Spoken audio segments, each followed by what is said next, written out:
जय हिंद बच्चों, मैं मोहम्मद अनस, आपका साइंस टीचर। हम लोग आज विज्ञान का चौथा वीडियो देखेंगे, जिसमें हम लोग पढ़ने वाले हैं पीएच क्या होता है। सबसे पहले तो आपको हम बताने वाले हैं पीएच मतलब क्या होता है। जैसे आपसे कोई पूछ ले, जैसे आप कहें पीएच मान अम्ल के लिए 7 से कम होता है, 7 उदासीन होता है, 7 के बाद क्षारीय होता है। लेकिन कोई आपसे ऐसा सवाल पूछ ले पीएच क्या होता है, तो आप तुरंत बैठ जाएंगे, आपको पता ही नहीं है पीएच क्या किसे कहते हैं।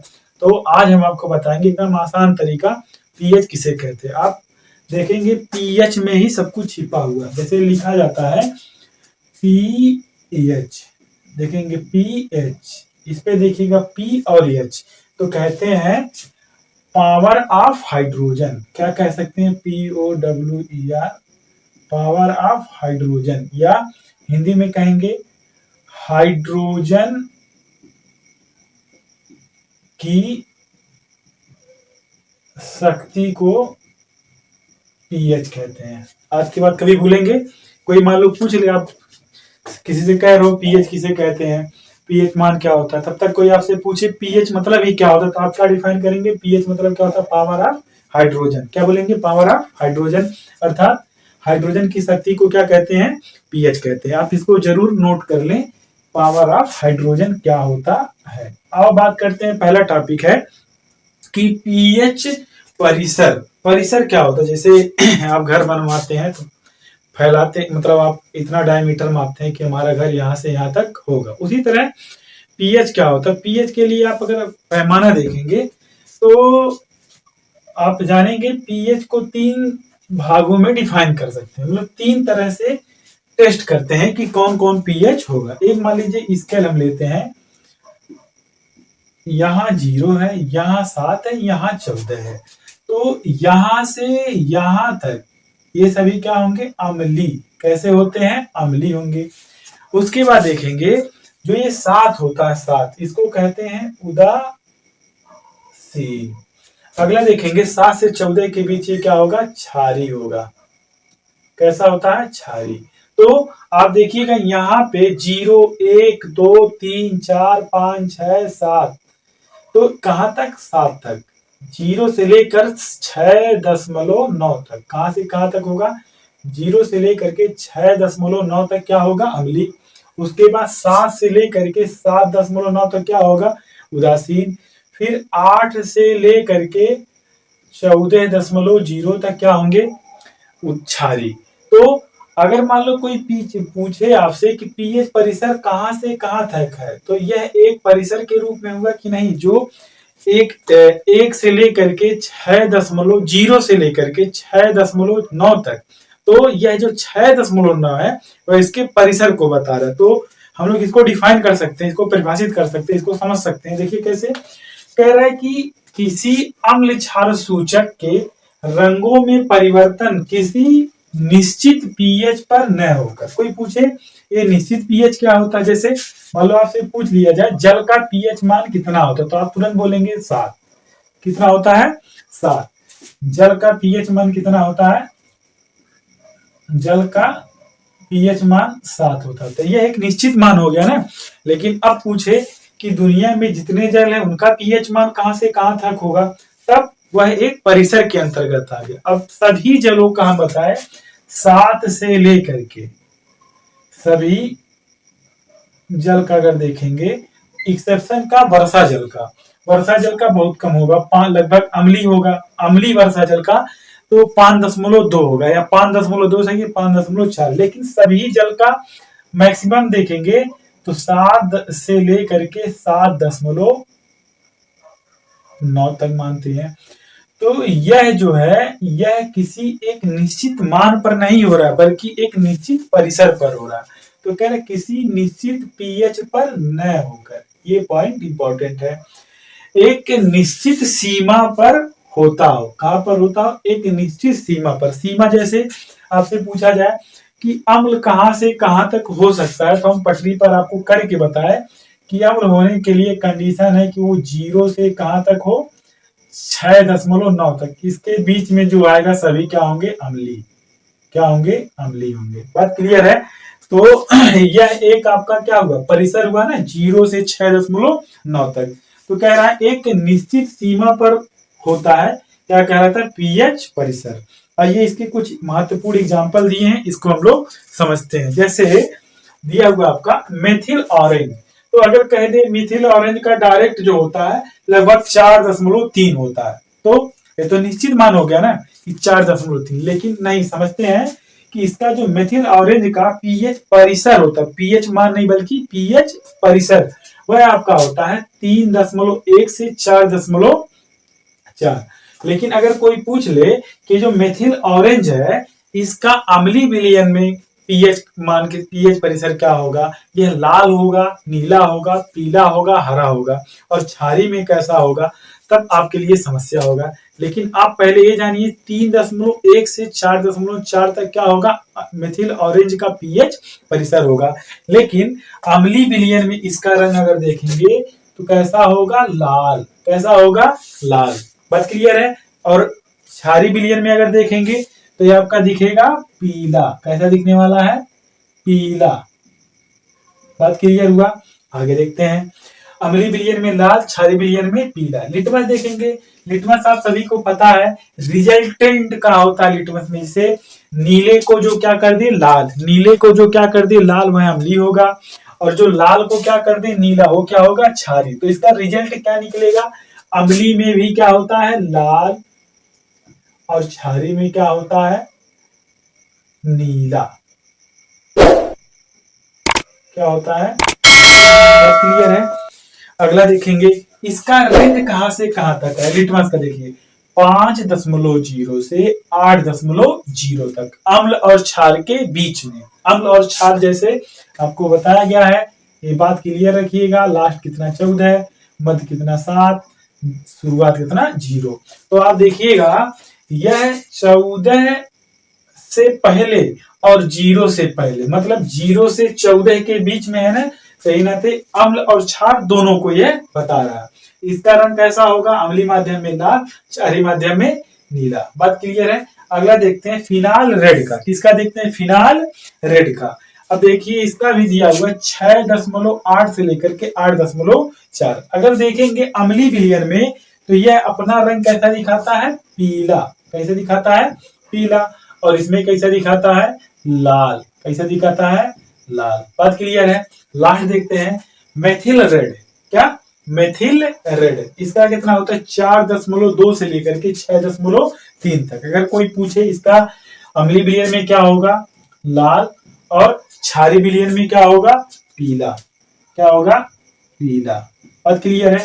अगर मान लो आप भूल गए, लाल पीला नीला के चक्कर में फंस गए, तो याद कैसे करेंगे, बात तो ही हुआ ना कि लाल नीला पीला मिथिल ऑरेंज का था कि रेड का था कि मिथिल फिनाल का था, लिटमस का था। तो तरीका देखिए क्या है, लाल लाल पीला, लाल पीला, लाल पीला, लाल लाल, लाल लाल, पीला, पीला कर लें से फिर क्या होगा, लाल। बात क्लियर है।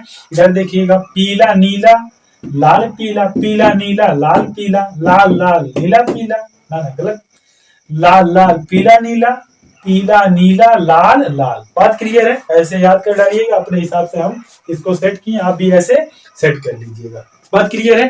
पीएच परिसर क्लियर हो गया होगा सभी लोगों का। आगे बात करते हैं, जल का आयनीय गुणनफल, इंपॉर्टेंट टॉपिक है। आइए समझते हैं जल का आयनीय गुणनफल। इसको कैसे डिफाइन करेंगे, ई आयनीय गुणनफल क्या हो गया। अब तो अभी सिर्फ जल जान रहे थे, एक नई नौटंकी कहां से पहुंची आयनीय गुणनफल की। आइए समझते हैं।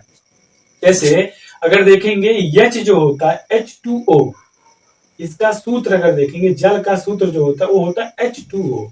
ठीक नहीं रहा होगा साहब, इसको थोड़ा दूसरा मार्कर देखा जाए। देखिएगा जो जल का सूत्र होता है वह होता है H2O। इसको आप तोड़ लीजिए, देखिएगा तो यह जब टूटेगा तो H प्लस और OH माइनस दो तरह के आयन दे रहा है। तो इनका गुणनफल जो है H2O के गुणनफल के बराबर होगा। ठीक है ना, यही कहलाएगा जल का आयनिक गुणनफल। आइए समझते हैं, स्थिर ताप पर जल का आयनिक गुणनफल, किसका गुणनफल, जल का आयनिक गुणनफल। जल में उपस्थित देखिए कौन सा आयन है, हाइड्रोजन है, जिसको क्या कह सकते हैं, H प्लस आयन की मात्रा या सांद्रता, क्या कह रहा है, स्थिरता पर जल का आयनिक गुणनफल जल में उपस्थित H प्लस आयन, इसको क्या कह सकते हैं, हाइड्रोजन आयन। बात क्लियर है। तब हाइड्रोजन आयन की सांद्रता तथा OH को कहते हैं बच्चों hydra oxide, hydra oxide ion की सांद्रता के गुणनफल के बराबर होते हैं। अर्थात अभी हम बोले कि H2O जो होता है वह H और OH के बराबर होता है, अर्थात यह बराबर होगा इसके और यह बराबर होंगे इसके।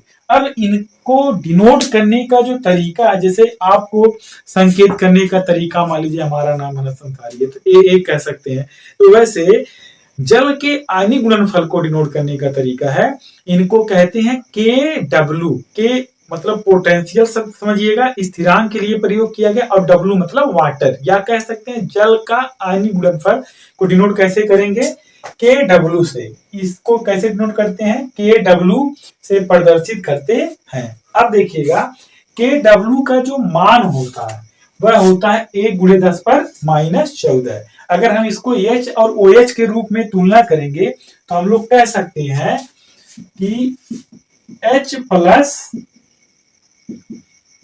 OH माइनस का गुणनफल जो होगा वो होगा 1×10⁻14। बात क्लियर है। यह किसका है, जल के आयनिक गुणनफल का मान। आप सभी लोग इसको नोट कर ले, यह बहुत इंपॉर्टेंट टॉपिक है। इसके बाद फिर अगले टॉपिक पर चलते हैं। अगले टॉपिक पर चलते हैं। अभी हम लोग पढ़े पीएच परिसर। आपको समझ में आया, परिसर मतलब रेंज, यहां से लेकर के यहां तक के बीच, जैसे 0.3 से लेकर के या 3.0 से लेकर के 4.4 तक, या 3.1 से लेकर के 4.4 तक मिथिल ऑरेंज का पीएच परिसर था। अब जानते हैं पीएच के बारे में कौन से वैज्ञानिक ने बताया, तो हम लोग एक नोट के द्वारा समझते हैं। पीएच स्केल की खोज जो है सोरेनसन ने किया था। किसने किया था, सोरेनसन ने। तो सोरेनसन के बारे में आपको पता हो, ये रसायनज्ञ हैं, ठीक है ना। 1909 में इन्होंने पीएच स्केल, पीएच जैसे जिस तरह पटरी होती है हम लोग की, उसी तरह का एक पैमाना बताया और उस पटरी पर पीएच मानों को अंकित किया। तो जो एक पीएच स्केल है, इस पर पीएच का मान 0 से 14 तक अंकित होता है। और जानेंगे पीएच का कोई मात्रक नहीं होता है। जैसे हम लोग दूरी का मात्रक मीटर, लंबाई का मात्रक मीटर, चाल का मीटर प्रति सेकंड, त्वरण का मीटर प्रति सेकंड स्क्वायर। तो उसी तरह अगर मान लो कोई आपसे पूछ ले कि पीएच का क्या मात्रक होगा, तो आप डायरेक्ट उनसे कहिएगा कि पीएच का कोई मात्रक नहीं होता है। अब जानेंगे, अब हम आपको पहले बताए कि यह एक क्या है, पीएच स्केल है। आप देखिएगा 0, 2, 1, 2, 3, 4, 5, 6, 7। यहां क्या होगा, 7। क्या होगा, 7।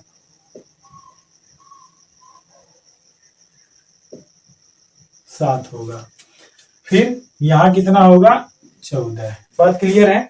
आइए देखते हैं, यहां H प्लस जो लिखा है, H प्लस मतलब आपको बताया जाता है कि H बताता है हाइड्रोजन आयन की सांद्रता को। H मतलब क्या होगा, हाइड्रोजन आयन सांद्रण किसको बताता है। अब ध्यान दीजिएगा, हाइड्रोजन आयन सांद्रण जो है वह देखा जाता है 10 पर कितना, तो पहला होगा 10 पे 0, कितना होगा, 10 पे 0। दूसरा देखेंगे 10 पर -0, दूसरा होगा 10 पर -1, फिर तीसरा होगा 10 पर -2, फिर चौथा होगा 10 पर -3, फिर अगला होगा 10 पर -4, फिर होगा 10 पर -5, 10 पर -6, 10 पर -7, 10 पर -8, 10 पर माइनस 9, 10 पर माइनस 10, 10 पर माइनस 11, 10 पर माइनस 12, 10 पर माइनस 13 और लास्ट होगा 10 पर माइनस 14। ये जो 10 पर माइनस 14 है अभी जानेंगे, इसको कहते हैं पीएच मान। या सोरेनसन ने बोला कि कोई पीएच मान जो होता है ऋणात्मक लघुगणक के गुणनफल के बराबर होता है। इसको अभी हम आगे समझेंगे। अगर कोई पूछे 10 पर माइनस 9, 8, 7, 5, 6, 0 ये क्या लिखा है, तो आप डायरेक्ट उसे क्या कि हाइड्रोजन अनुसांद्रण को ऐसे प्रदर्शित किया जाता है। अब जो नीचे लिखा होता है 0, 7 और 14, ये क्या है, यह आपका होता है पीएच वैल्यू। तो इसको हम क्या कहते हैं, पीएच। क्या बोलते हैं, पीएच।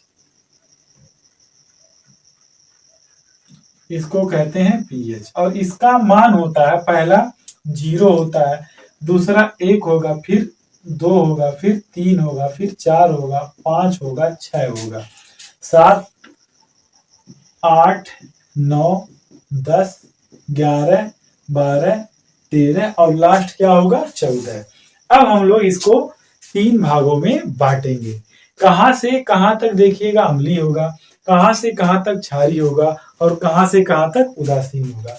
तो आप देखेंगे 0 से लेकर के 6, हम आपको बताते हैं लगभग 6.9 तक यह आपका कैसा विलयन होगा, अम्लीय विलयन का बढ़ता क्रम। अम्लीय विलयन का बढ़ता क्रम। आगे देखेंगे, यह जो दिया हुआ है 6.9 मतलब 7.0 से 7.9 तक। कहां तक, 7.9 तक अगर देखेंगे तो ये सभी क्या होंगे, उदासीन। क्या होंगे, उदासीन।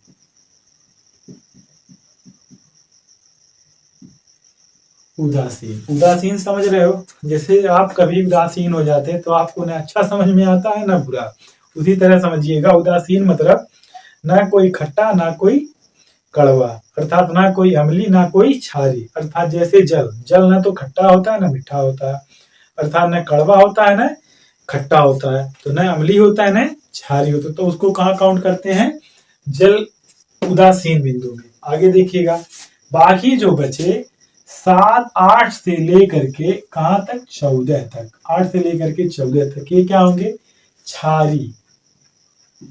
क्षारीय विलयन का बढ़ता क्रम। बात क्लियर है। इसके बारे में डिटेल में किसने बताया, सोरेनसर ने। किसने बताया, सोरेनसर ने। अब इसी के आधार पर हम अगला टॉपिक पढ़ते हैं, पीएच मान या पीएच वैल्यू। हेडिंग डालिएगा, पीएच मान। क्या बोला गया, पीएच मान जो होता है, सोरेनसर ने बताया कि किसी विलयन में, यह भी किसने डिफाइन किया था, सोरेनसर ने। किसके द्वारा बताया गया था, सोरेनसर ने। इसने क्या बोला, किसी विलयन का में उपस्थित हाइड्रोजन आयन की सांद्रता, किसी विलयन में उपस्थित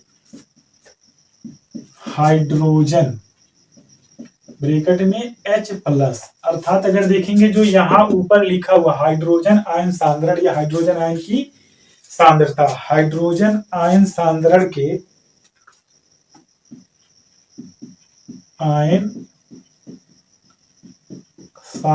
के ऋणात्मक लघुगणक। कैसा, ऋणात्मक लघुगणक, यही मेन पॉइंट है। ऋणात्मक लघुगणक को उस विलयन का पीएच मान कहते हैं। बात क्लियर है। तो सोरेनसन ने पीएच मान के लिए क्या फार्मूला बताया, क्या परिभाषा बताया, किसी विलयन में उपस्थित कौन सा आयन, हाइड्रोजन आयन सांद्रण के कौन से गुणन को, ऋणात्मक लघु गुणक को उस विलयन का पीएच मान कहते हैं। बात बराबर है। आइए इसके लिए फार्मूला बताया गया, उस फार्मूला को हम लोग समझते हैं। तो पीएच बराबर फार्मूला होता है, पीएच बराबर माइनस का लाग बेस 10, बेस 10, लाग 10 का मान 1 होता है ही नाते वहां पर ये बेस 10 लिया गया, हाइड्रोजन आयन की सांद्रता। पहला फार्मूला तो आपका यही हो गया, पीएच बराबर माइनस लाग बेस 10 हाइड्रोजन आयन की सांद्रता। बात क्लियर है।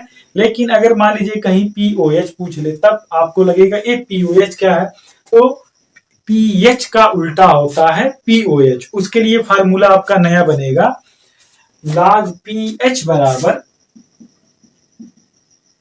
log बेस 10 1/, हाइड्रोजन आयन की सांद्रता। बात क्लियर है। यह फार्मूला पीओएच के लिए, यह फार्मूला एच के लिए। तो ये दोनों फार्मूले किसने डिजाइन किया था, सोरेनसन ने। क्या निकालने के लिए, पीएच मान। आप लोग इसको नोट कर ले, फिर हम लोग अगले टॉपिक पर चलते हैं। अगले टॉपिक पर चलते हैं। अभी हम लोग पढ़े पीएच का फार्मूला, पीएच बराबर फार्मूला हम लोग पढ़े हैं, पीएच बराबर माइनस का लाग बेस 10 हाइड्रोजन आयन की सांद्रता। यह पीएच का फार्मूला है।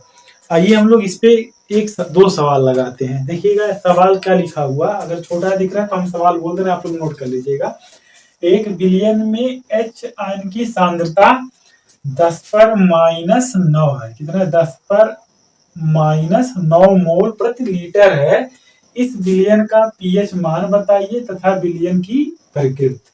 ठीक है ना। तो हम लोग आओ इसको सॉल्व करते हैं। देखिए क्या दिया है, ठीक है, देखिएगा दिया है हल, दिया है H प्लस आयन की सांद्रता बराबर कितना दिया है, 10⁻⁹ मोल प्रति लीटर। निकालना क्या है, पीएच मान बराबर क्वेश्चन मार्क। फार्मूला क्या होता है, पीएच बराबर माइनस का लाग बेस 10 H प्लस, मतलब हाइड्रोजन आयन की सांद्रता। आइए देखते हैं, वैल्यू रखिएगा, पीएच बराबर माइनस का लाग बेस 10। इसके जगह पर क्या पुट करेंगे, इसको H प्लस, क्या दिया, H प्लस आयन की सांद्रता। तो कितना दिया है बच्चों, 10⁻⁹। बात क्लियर है। और इसको देखो क्या सॉल्व होगा, पीएच बराबर ये जो 10⁻⁹ है, -9 चिन्ह यहाँ आगे आ जाएगा। तो क्या होगा, माइनस पहले से फिर -9 लाग 10। अब समझिएगा, चूंकि लाग 10 का मान कितना होता है, 1, तो पीएच बराबर माइनस माइनस क्या होगा, +9 गुणे 1, अर्थात पीएच बराबर कितना हो जाएगा, 9। पीएच बराबर कितना आएगा, 9। तो आपको पता है सभी लोगों को, जो पीएच 9 है, अगर स्केल अभी पढ़े होंगे 0, 7 और 14, तो 14 जो है, आप देखिएगा 7 और 14 के बीच में कौन आ रहा है, 9। और यहाँ वाला विलयन कैसा था, क्षारीय प्रकृति का। कैसा था, क्षारीय। तो हम लोग लिख सकते हैं, अतः, आप लोग भी लिखिएगा, अतः पीएच बराबर 9 है, तो विलयन की प्रकृति क्षारीय होगी। बात क्लियर है। चलिए एक का आंसर आ गया। दूसरा सवाल देखिएगा क्या दिया हुआ है। देखिए दिया 1 बिलियन में H प्लस आयन की सांद्रता 10⁻⁶ मोल है। बिलियन का पीएच मान व बिलियन की प्रकृति ज्ञात कीजिए। सेम उसी तरह है, बस आइए 1 मिनट लगेगा, सॉल्व कर लेते हैं। देखिएगा क्या दिया है, नोट करेंगे हल।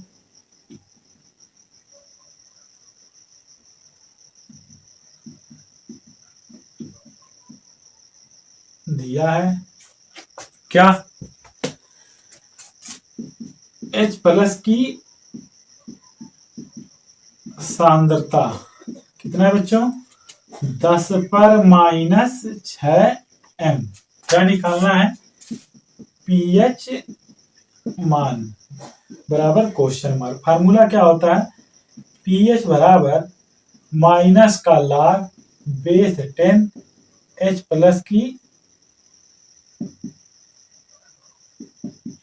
प्लस की सांद्रता, ये फार्मूला हो गया। आगे देखते हैं, इसी फार्मूले पर इस वैल्यू को ला करके H प्लस की सांद्रता पर रखिए तो क्या हो जाएगा, पीएच बराबर माइनस का log बेस 10 10⁻⁶। यह कहाँ आ जाएगा, आगे क्या होगा, -6 गुणे यहाँ कितना है log 10। अब आपको बताएगा log 10 का मान कितना होता है, log 10 बराबर होता है 1 वैल्यू पुट कर दीजिए, तो माइनस प्लस 6 गुणे 1 अर्थात 6, तो पीएच बराबर कितना आया 6। अब ध्यान दीजिएगा, यहाँ देखिएगा पीएच मान जो होगा वह आप देखिएगा 0 और 7 के बीच में आया है ना 6, तो यहाँ पीएच मान कितना होगा 0 और 7 के बीच। तो आप क्या कह सकते हैं, 0 और 7 के बीच कौन होता है, अम्लीय। किस प्रकृति वाला होता है, अम्लीय। तो यहाँ लिखिएगा, अतः विलयन का पीएच बराबर 6 है, तो इसकी प्रकृति क्षारीय होगी। बात क्लियर है, आप नोट कर लें, दोनों सवाल बहुत इंपॉर्टेंट है। फिर हम लोग इसके अगले टॉपिक पर चलते हैं कि पीएच का उपयोग या प्रभाव क्या क्या होता है। आइए हम लोग अंतिम टॉपिक पीएच के बारे में समझते हैं। हम लोग पढ़े पीएच परिसर क्या होता है, पीएच मान क्या होता है, सोरेंसर और पीएच के लिए फार्मूला, पीएच पर सवाल। अब अंतिम टॉपिक देखते हैं, पीएच का हमारे दैनिक जीवन में महत्व। हम लोग अपने दैनिक जीवन में पीएच के द्वारा क्या क्या फायदा उठाते हैं, आप देखिएगा। पहला क्या है कि पौधे एवं जंतुओं की पीएच के प्रति संवेदनशीलता। आप अगर जानेंगे, पौधे हुए चाहे जंतु, वह एक निश्चित पीएच तक ही सहनशील कर सकते हैं या भोज्य पदार्थों या किसी चीज का प्रयोग कर सकते हैं। तो अगर देखेंगे पौधे एवं जंतु, तो ये जो होते हैं वह 7.0 से लेकर के कहाँ तक पीएच का सहन कर सकते हैं, 7.0 से 7.8 के बीच के पीएच पर ही पौधे एवं जंतु सरवाइव कर सकते हैं, वरना या मान लीजिए इसके रेंज से आगे पीछे होगा तो पौधे एवं जंतुओं को सरवाइव करना कठिन हो जाएगा। फिर दूसरा क्या है, मृदा के प्रति पीएच। मान लीजिए खेत में पीएच अम्लीय वर्षा होने के कारण उसकी उर्वरकता गड़बड़ा गई है, तो हम लोग परीक्षण करके चेक करेंगे कि इसमें अम्लीयता ज्यादा हो गई है। अगर अम्लीयता ज्यादा हो गई तो ऐसे पदार्थ का प्रयोग करेंगे जो क्षारीय होगा, अम्ल क्षार मिल के उदासीन हो जाएगा और उसके अम्लीय लेवल को मेंटेन कर देगा। या मान लीजिए अम्लीयता कम हो जाएगी तो परीक्षण के द्वारा पता करेंगे, फिर अम्ल वाले पदार्थ का छिड़काव करेंगे। तो उस तरह किसका मृदा पर पीएच का क्या होता है, असर होता है। फिर देखेंगे हमारे पाचन तंत्र पर पीएच। जब देखिए हमारा पाचन तंत्र में आमाशय, कौन, आमाशय, इसमें एक अम्ल भरा होता है HCl, यह होता है निष्क्रिय अवस्था में। तो अगर HCl जो है अधिक मात्रा में, आमाशय अधिक मात्रा में HCl स्रावित करने लगेगा, जिससे तो उसको कम करने के लिए हम किसी ऐसे पदार्थ का प्रयोग करेंगे जो उदासीन क्षारीय होगा, तो अम्ल क्षार उदासीन हो जाएंगे। तो हमारी पाचन तंत्र पर पीएच का क्या पड़ता है, प्रभाव। आगे क्या कह रहा है, अगला प्रयोग क्या होगा, पीएच परिवर्तन के कारण दंत क्षय। अगर हम लोग का पीएच ना 5.5 के रेंज में आ जाए तो क्या होता है, जो सबसे कठोर पार्ट दांत का होता है इनिमल, क्या कहते हैं, इनिमल, वह क्षरण होता है, दांत धीरे धीरे टूट कर निकलने लगता है। तो हम लोग क्या करते हैं, ऐसे पेस्ट का प्रयोग करते हैं जो कैसा हो, क्षारी, कैसा हो, क्षारी। तो अम्ल और क्षार मिलकर क्या हो जाएगा, उदासीन, और दांत का क्षरण होना बंद हो जाएगा। बात क्लियर है। तो यह दैनिक जीवन में इतना महत्व है। आज के लिए इतना ही रहेगा, ठीक है ना। अगर वीडियो अच्छी लगे आप लोग तो इसको लाइक करें, शेयर करें, सब्सक्राइब करें। और अगर पीडीएफ चाहिए तो टेलीग्राम आप ज्वाइन कर सकते हैं। टेलीग्राम जो है आपका, आप टेलीग्राम पर सर्च करेंगे GSAS बेलहर, BELHAR, आप इसको सर्च करेंगे, सर्च बार में डालेंगे तो आपका टेलीग्राम आ जाएगा। और यूट्यूब पर भी यही डालेंगे GSAS बेलहर। अगर हमको आप फॉलो करना चाहते हैं तो फॉलो कर सकते हैं। इंस्टाग्राम आईडी हमारी है अनस, ANAS, अनस हाइपन रहेगा, ANASARI, फिर हाइपन रहेगा 71, ठीक है ना। अगर आप हमारे ऑफिशियल फेसबुक अकाउंट पे जाना चाहते हैं तो उसका भी आईडी है ज्ञानोदय शिक्षण संस्थान, ज्ञानोदय शिक्षण संस्थान। बात क्लियर है। आप यहाँ टेलीग्राम है, टेलीग्राम, यह आपका यूट्यूब है, यह आपका इंस्टाग्राम है, और ये आपका क्या है, FB है। आप कहीं से भी हमारे बारे में या आपको अधिक से अधिक जानकारी लेनी हो तो आप इतनी जगह से संपर्क कर सकते हैं। और पीडीएफ के लिए आप क्या नाम है, मैसेज करें, हम आपको पीडीएफ उपलब्ध करा देंगे जैसे ये चैप्टर कंप्लीट होगा। अगर आपको अच्छा लगा तो लाइक करें, शेयर करें, सब्सक्राइब करें। धन्यवाद। जय हिंद।